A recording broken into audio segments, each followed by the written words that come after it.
హరి ఓం. Zip TV ప్రేక్షకులకు శుభాభివందనములు. సంక్రాంతి విశిష్టత మనం తెలుసుకున్నాం.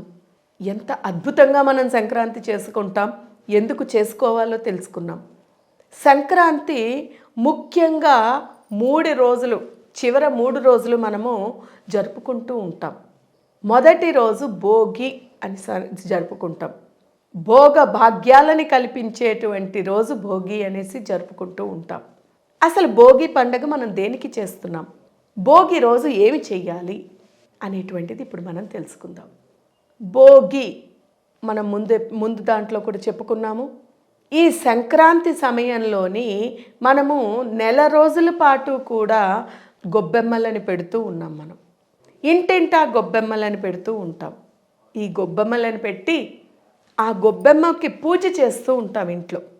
ఈ భోగి రోజున ఉత్తరాయణానికి ప్రయాణం అంటే దక్షిణాయనం యొక్క చివరి రోజు ఏదైతే ఉందో అది భోగి. అందుకని సూర్యుడు తను భూమికి చాలా దూరంగా ఉంటాడు. దక్షిణాయనంలోని సూర్యుడు ఎప్పుడూ కూడా భూమికి దూరంగా ఉంటాడు. అందుకే విపరీతమైన చలి ఉంటుంది మనకి దక్షిణాయనంలో. అందులోని ఆ రోజు చివరి రోజు కాబట్టి పూర్తిగా చాలా దూరంగా ఉన్న కారణంగా మనకి విపరీతమైన చలి ఉంటుంది. ఆ చలిని తట్టుకొని బ్రహ్మీ ముహూర్తం మనందరికీ తెలిసిన విషయమే.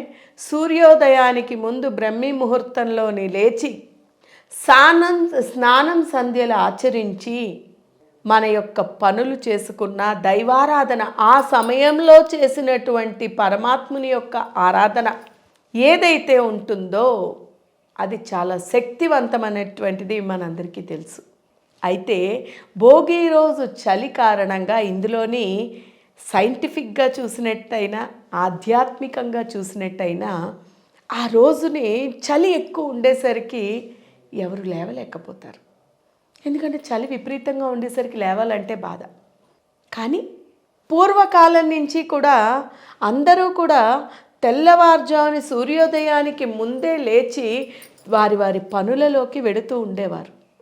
అందుకోసమని ఆ రోజు చలి తట్టుకోవడానికి ఉంటుందని చెప్పి ఈ యొక్క భోగి మంటలని ఇంటింటా వేస్తూ ఉంటారు.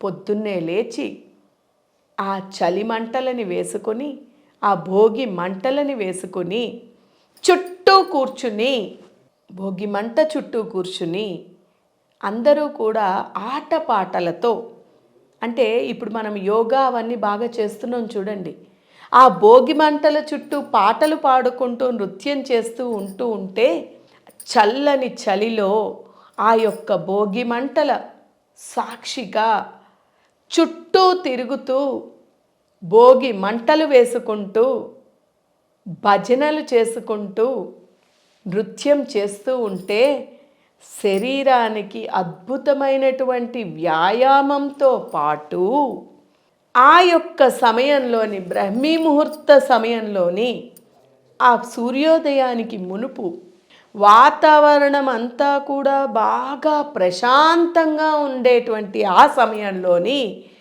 భగవంతుని యొక్క ఆ గ్రేస్ ఏవైతే ఉంటాయో, ఆ ఎనర్జీ, కాస్మిక్ ఎనర్జీ ఏదైతే ఉంటుందో అది మనం స్వయంగా ఈ యొక్క అగ్ని యొక్క సాక్షిగా తీసుకోవడానికి అవకాశం ఉంటుంది.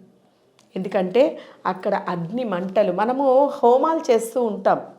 హోమం చేసి, హోమం యొక్క అర్థం ఏమిటి, మనం చెప్పేది ఏంటంటే ఈ హోమము చేసి ఈ హవనము ద్వారా మనం ఇచ్చేటువంటి ఆహుతులు, అంటే ఆహారం ఏదైతే మనం ఆహుతులు ఇస్తున్నామో అది స్వయంగా మనం ఏ మంత్రమైతే చెబుతున్నామో, ఏ దైవాన్ని అయితే తలుచుకుంటున్నామో ఆ దైవానికి ఈ యొక్క అగ్ని సాక్షిగా స్వయంగా వెళుతుంది అని చెప్తాం మనం.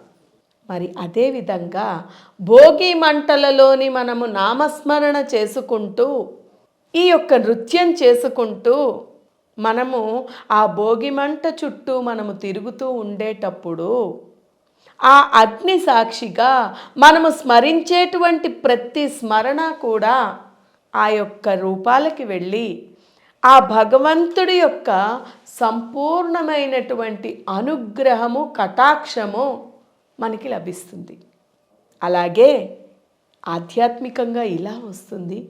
ఆరోగ్యపరంగా ఆ చలిని తట్టుకోవడానికి ఈ భోగి మంటలు సైంటిఫిక్గా చూసినట్టయితే కూడా, అలాగే దీంతో పాటు మనకి ఆరోగ్యం కూడా.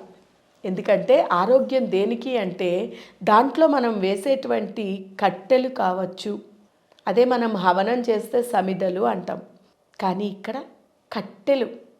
ఆ కట్టెలు ఎటువంటి కట్టెలు? ఇందులోని పెద్ద పెద్ద వృక్షాలు, దైవీ వృక్షాలైనటువంటి బిల్వ వృక్షము, మామిడి, వేప, ఉసిరి, ఇటువంటి ఆరోగ్యకరమైనటువంటి, అలాగే దైవీ వృక్షాలైనటువంటి వృక్షాల యొక్క కొమ్మలు వేసి చేయడం వల్ల దాంట్లో నుంచి అద్భుతమైనటువంటి ఆక్సిజన్ ఉత్పన్నం అవడంతో పాటు శక్తి కూడా ఉత్పన్నమవుతూ ఉంటుంది.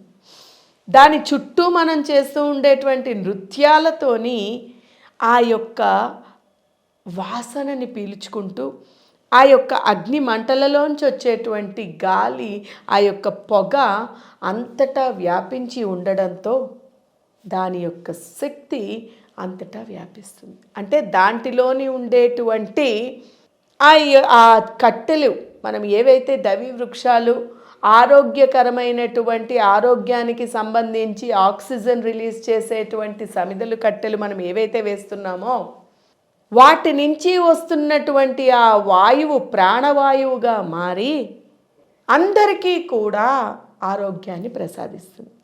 ఇన్ని రోజులు పొలంలోని ఈ చలిలోని కష్టపడుతూ చేసినటువంటి ఈ శ్రమ అంతా కూడా ఆ రోజు ఈ భోగి మంటల ద్వారా తొలగిపోతుంది. అలాగే ఈ నెల రోజుల పాటు కూడా మనము పెట్టినటువంటి ఈ గొబ్బెమ్మలు ఏవైతే ఉన్నాయో, ఇళ్ల ముందు పెట్టినటువంటివి, ఇవి కూడా తీసుకువెళ్ళి భోగి మంటల్లో వేస్తారు. దీనివల్ల దేశీయ ఆవు యొక్క పేడతో తయారు చేస్తాం మనం ఈ గొబ్బెమ్మల్ని. మనకి తెలుసున్నటువంటిదే, ముక్కోటి దేవతలకి నిలయమైనటువంటిది గోమాత.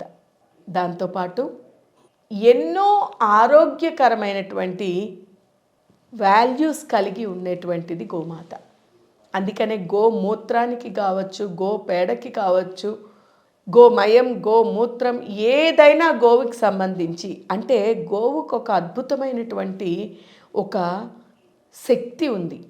ఏమిటంటే ఆ గోవుకి మీరు ఎటువంటి రకమైనటువంటి విష పదార్థం పెట్టినప్పటికీ కూడా దానిని బాగా మార్చి, మంచిగా మార్చి, ఆరోగ్యకరమైనటువంటి పాలని, అలాగే మూత్రాన్ని, మనకు అందుకే పెద్దలు చెప్తూ ఉంటారు చూడండి, గోవు యొక్క మూత్రాన్ని కనుక కొన్ని రోజులు తీసుకుంటూ ఉన్నట్టయితే లోపల ఉండేటువంటి అనారోగ్యాలు తొలగడంతో పాటు లోపల మనకి ఈ కుండలిని అంటారు, అంటే దైవీ శక్తి ఏదైతే నిక్షిప్తమై గూఢమైపోయి లోపల ఉండిపోయిందో అది యాక్టివేట్ అవుతుంది. అందుకోసమనే మనము ఆ భోగి మంటల్లో వేసేటువంటి ఆ గొబ్బిళ్ళ ద్వారా ఉత్పన్నమయ్యేటువంటిది మనకి ఎంతో అద్భుతమైనటువంటి ఆక్సిజన్తో పాటు, ప్రాణవాయువుతో పాటు మనకి శక్తిని కూడా ప్రసాదిస్తుంది. దానికోసమనే భోగి మంటలని ఖచ్చితంగా వేస్తాం. అలాగే మనము మన యొక్క బాధని, కష్టాల్ని, ఇప్పటివరకు మనం అనుభవించినటువంటి వాటివన్నిటినీ, చెడుని అన్నిటినీ కూడా ఆ భోగి మంటలలో వేసి కాల్చివేసి అప్పటి నుంచి మనము నూతనమైనటువంటి జీవనాన్ని మొదలు పెడుతున్నాం.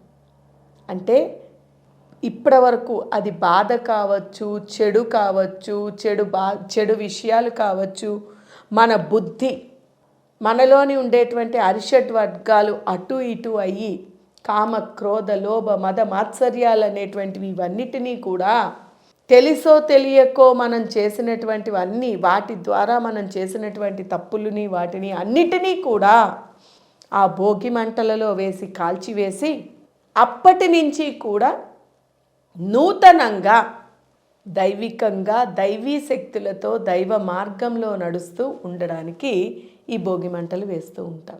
అంతటి అద్భుతమైనటువంటిది ఈ భోగి మంటలు. అలాగే ఆ రోజు మనము భోగి గురించి, భోగి పంటలలోని ఆ యొక్క పొంగలి కూడా చేస్తూ ఉంటాం, పరమాణం చేస్తూ ఉంటాం. అది ఎందుకు చేస్తున్నాము, అలాగే భోగి పళ్ళు దేనికి పోస్తాము, ఎవరికి పోస్తాము అనేటువంటి విశేషం మనం రాబోయే ఎపిసోడ్లో తెలుసుకుందాం. హరి ఓం తత్సత్.